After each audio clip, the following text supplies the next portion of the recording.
Belgharia flyover मरम्मती कामों के लिए आज से हुआ बंद। पुलिस ने ट्रैफिक संभाला।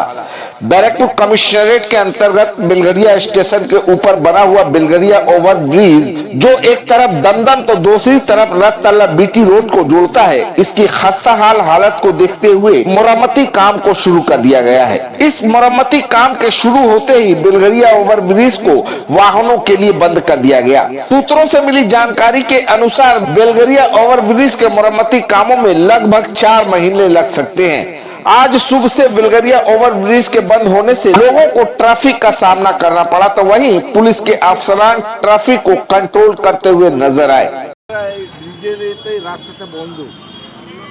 বেলঘরিয়া এক্সপ্রেসওয়ের মানে বেলঘরিয়া আরও বিট যেটা আছে সেটার মেরামতি কাজের জন্য এই রাস্তাটা কিছুদিন বন্ধ থাকবে। তো ট্রাফিক সার্কুলেশনটাকে ঠিকঠাক রাখার জন্য যারা কল্যাণী এক্সপ্রেসওয়ে থেকে যারা আপনারা বেলঘরিয়া স্টেশনের দিকে আসবেন বা বিটি রোডের দিকে আসবেন তারা 2 নম্বর রেলগেট, এবং যারা বিটি রোড থেকে যারা কল্যাণীর দিকে যাবেন তারা 4 নম্বর রেলগেট ব্যবহার করবে।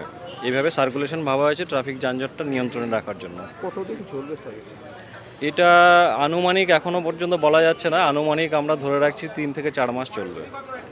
অনেকই যানজট তৈরি হচ্ছে, তার অন্য বিকল্প কি আছে?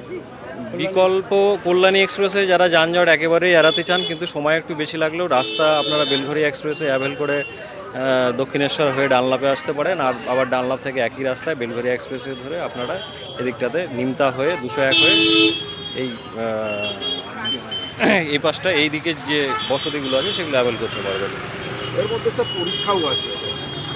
হ্যাঁ, পরীক্ষা আছে, সর্বস্তরের মানুষকে একটু মানিয়ে নিতে হবে, সবাইকে সহযোগিতা করতে হবে।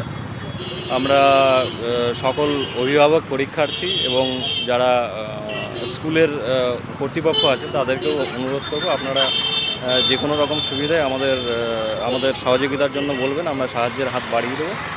এটুকু ভোগান্তিটা থাকবেই আর কি। Thank you.